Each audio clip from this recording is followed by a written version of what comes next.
বিসমিল্লাহির রহমানির রহিম। সম্মানিত দর্শক শ্রোতা, সালাম নেবেন। আসসালামু আলাইকুম ওয়া রাহমাতুল্লাহ।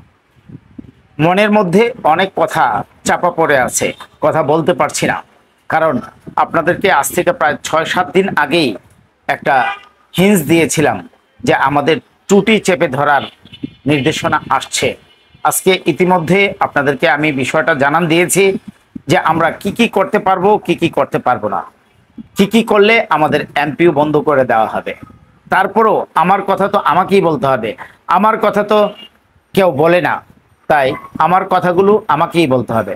মাননীয় শিক্ষামন্ত্রী, আপনি আমাদের কাটা গায়ে লবণের ছিটা দিয়েছেন। আমরা বদলির জন্য বহু চেষ্টা তদবির করে আদালতের শরণাপন্ন হয়ে যৌক্তিক পর্যায়ে যখন বিষয়টা এনেছি, এই মুহূর্তে আপনি বললেন পিভুক্ত শিক্ষকদের নিয়োগদাতা তো সরকার নয়। মাননীয় শিক্ষামন্ত্রী, তাহলে এমপিভুক্ত শিক্ষকদের নিয়োগদাতা কে? নিশ্চয়ই বলবেন ম্যানেজিং কমিটি। ম্যানেজিং কমিটি কাদের? নিয়োগ বোর্ডের মধ্যে থানা শিক্ষা অফিসার, ডিসির মনোনীত ব্যক্তি এবং সরকারের মনোনীত লোকরাই তো এখানে উপস্থিত থাকে। তাহলে তা নিয়োগদাতাগুলো কারা? এরপর আসি, আমাদের বেতন বিল দেয় কারা? আমাদেরকে সিলেবাস কারিকুলাম কারা দেয়? আমাদের কর্মঘণ্টা কারা নির্ধারণ করে? কথায় কথায় আমাদের এমপি বন্ধ করার কথা কারা বলে?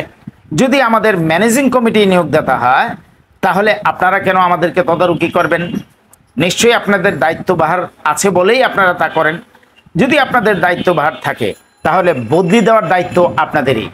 কারণ আপনারা বলছেন এনটিআরসিএ তাদেরকে সুপারিশ করেছে, জেনে বুঝে তারা দূর দূরান্তে গিয়েছে।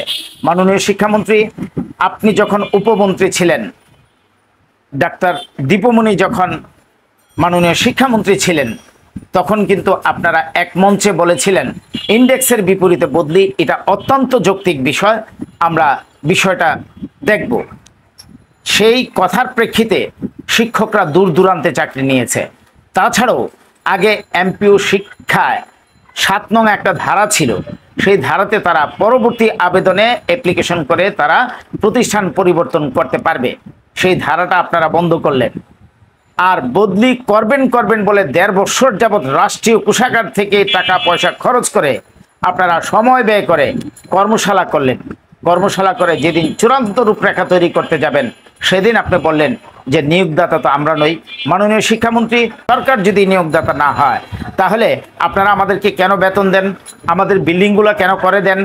আপনারা আমাদেরকে বই কেন দেন? আমাদেরকে ট্রেনিং কেন দেন? এনটিআরসি এর মাধ্যমে নিয়োগ কেন দেন? এনটিআরসি কে গঠন করেছে? আপনারা গঠন করেছেন। ম্যানেজিং কমিটির রূপরেখা কে গঠন করে? আপনারা করেন। মিনিস্ট্রি অডিটের জন্য আপনারা পাঠান, এরা কে করে? আপনারা করেন। সব কিছু করার পর যখন নাকি শিক্ষকদের বদলির বিষয়টা আসলো, তখন আপনারা দায়সারা হতে চাইলেন। এটা কতটুকু যৌক্তিকতার পরিচয় দিয়েছেন? মাননীয় শিক্ষামন্ত্রী, আজকে খসড়া নীতিমালায় বলা হয়েছে শিক্ষকরা সরকারের কোনো সিদ্ধান্ত অথবা আদালতের রায়ের বিরুদ্ধে কথা বলতে পারবে না। তাহলে আমরাও তো প্রশ্ন করতে পারি, মাননীয় শিক্ষামন্ত্রী, আদালত তো সমস্ত শিক্ষকদের বদলির জন্য ইন্ডেক্সধারী সকল শিক্ষক, ইন্ডেক্সধারী বলতে শুধু শিক্ষক নয়, কর্মচারীর কথা এসেছে, এখানে সুস্পষ্ট নির্দেশনা দিয়েছে যে তারা বদলি হতে কোনো বাধা নেই। দুইটা রায় আসলো। আপনারা যদি আদালতকে যদি না মানেন, তাহলে আমরা যাব কার কাছে? জবাবদিহিতে কি শুধু আমাদের জন্য না আপনাদের জন্য আছে? তাই বলতে চাই, আমাদেরকে আর নিষ্পেষিত করবেন না। শিক্ষায় বরাদ্দ কমতে এই আওয়ামী লীগের সরকারের আমলে 2 থেকে নামতে এবার এসেছে 1.69, গত বছরও ছিল 1.76, এবার জিডিপির প্রায় 1.69% এসেছে। আমরা শিক্ষায় 21 শতকের চ্যালেঞ্জ মোকাবেলা করতে চাচ্ছি।